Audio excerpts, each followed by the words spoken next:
그렇게 되는데, 요거 아파트, 서울은, 서울 수도권 쪽은 아파트 값이 빨리 오르잖아요. 아무래도 사람들이 많이 몰리다 보니까. 그래서 양도세가 많이 나오게 될 수 있는데, 요거 기가세로 최대한 활용을 받아야 되는데, 그 지방에 이제 그 주택 하나 있는 것 때문에 이제 2주택제로 돼가지고, 이게 비과세 못 받는 경우가 생길 수 있단 말이죠. 그러니까 그거에 대해서 조금 완화를 시켜.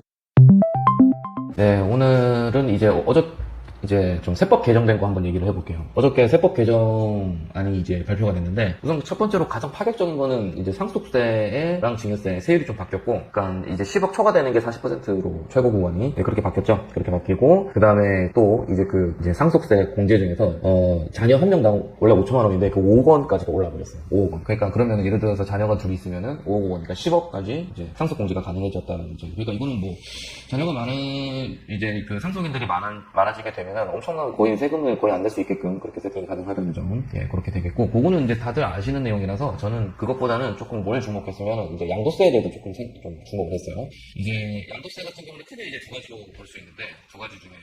그래서 저는 이게 좀 나름 굉장히 파격적이라 생각하거든요. 첫 번째로는 이제 인구 감소 지역의 이제 주택 취득자 같은 경우는 이제 종부세랑 양도세에 대해서 혜택을 주는 건데, 인구 감소 지역이라고 있어요. 그게 이제 전국의 인구 감소 지역이 있는데, 이게 이제 지방입니다. 이제 서울 수도권 쪽은 아니고, 거기에 공시가격 4억 원짜리를 갖다가 이제 2014년부터 해서 2026년도 이제 말까지로 취득을 하게 되면, 근데 이제 그게 또 기존에 원래 주택이 하나 더 있으신 분은 이게 새롭게 그렇게 이제 그 인구 감소 지역에 이제 4억 원 밑으로 되어 있는 주택을 취득한 거에 대해서는 이거 주택세 포함하지 않겠다. 근데 이게 주택 한 채를 신규 취득한다고, 그러니까 두 채로 만약에 신규 취득을 하게 되면 그거 주택세 포함이 되는 것 같아요. 그러니까 한 채만 한다고 했으니까, 그러면 이제 예를 들어서 뭐 서울 수도권 쪽에 한 채 있고, 그 다음에 이제 인구 감소 지역에 한 채를 4억 원 밑으로 이제 되게 되면은 이제 요거는 한 채에 대해서는 주택수 한 채로 1세대 주택 비과세 적용 가능하다는 이겁니다. 그러니까 1실 2주택을 떠나서 이렇게 되고, 그 다음에 그리고 또 두 번째로는 또 이제 비슷한 건데, 기존 1주택자가 이제 그 지방에, 그러니까 수도권 외의 지역에서 이제 미분양된 중공이 완료된 미분양된 주택 있죠. 그거를 취득을 하게 되면 대신 이제